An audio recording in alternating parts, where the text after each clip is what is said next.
All right. Anything about accuracy of fire in combat versus volume of fire? And I'll tell you, the reason I left this one in here, Tony, is a lot of soldiers and Marines and team guys that I hear from all the time, and they always are listening.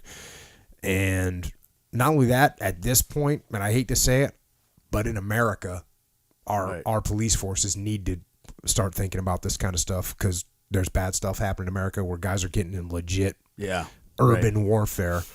And so talking about the accuracy of fire versus the volume of fire. Well, it's a flip of the coin. Depends on the situation, but I can tell you the number of times I fired a rifle, an assault rifle, like an M4, M14 and all that, a SCAR on full auto is big friggin' goose egg. I can't think of one situation, or if somebody said, okay, Tony, you're going in this room alone and there's 8 guys pointing guns at you.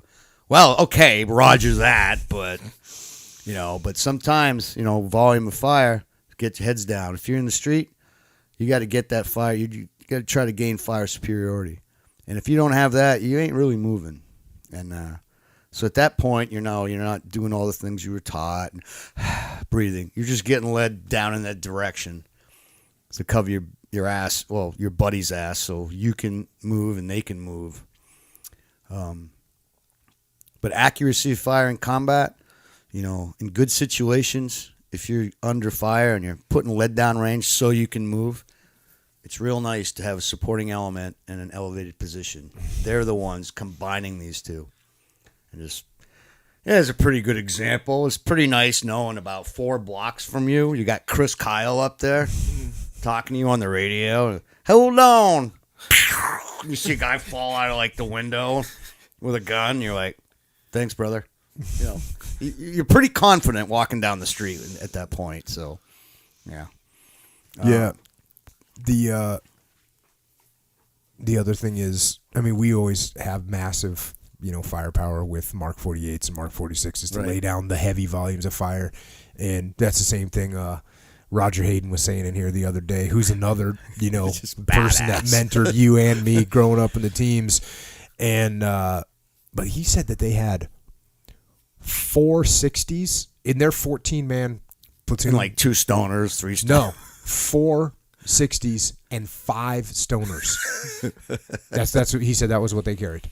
And wow. Yeah. So ain't, what's interesting too? The point, we talk about point shooting, but the guys, all of our guys, are AW gunners. Put the ACOGs on their. Oh yeah. Which was partially for PID, so they could tell who they're shooting at and could see further, but also, man, accuracy.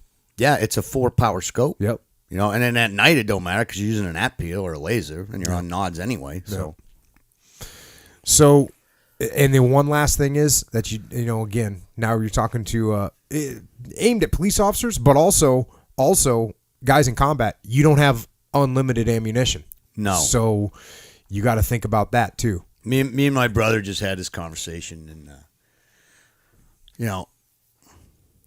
he's like, "Well, I wish I could, conceal weapon carry. He's got. So I got my revolver, and he's got a 686 stainless P or plus, 7-shot, 357. I wonder where he wanted the revolver. I told him what to get. Yeah, that's a good. And he loves it. But he's like, should I, when I'm concealed carry, should I carry some speed loaders? I'm like, well, chum, is that always convenient? No. Well, you know what? You're not getting in a gunfight. You're not. If you get into somebody shooting, you either shoot them or you put down fire and you run. It's not your fight. If someone's jacking your car or whatever and they pull a gun, you shoot them, yes. But if it's a nightclub shooting or something, you blasting your way out of there, and that's it. You're not going to sit there, and you don't have unlimited ammo. Right. And even in the teams, we didn't. That was my biggest fear. I would hate to die of lack of shooting back. Ugh. That would just suck. And we never really did run out. We got low. Mm-hmm. We got low a few times, but never really run out. It's scary. That's why we kind of train on, we did a lot of that where try to set a standard. You can't, if you got to shoot, you shoot. If you run out, then you go to your pistol. If you run out of that, you go to your grenades, whatever, and then you just BTF. But we trained, if you're in sustained firefights, like M4 gunners, after 4 mags, you got to start slowing it down. Start thinking about round conservation. Same thing with the machine gunners. Start slowing your rates of fire down. Initial bursts, initial volleys, and then go down to shorter bursts. More time looking at what you're seeing, because if you're out there hanging with your ass hanging, and you got no rounds, then guess what? It's run time, and nobody wants to run. That's just terrible. Awesome.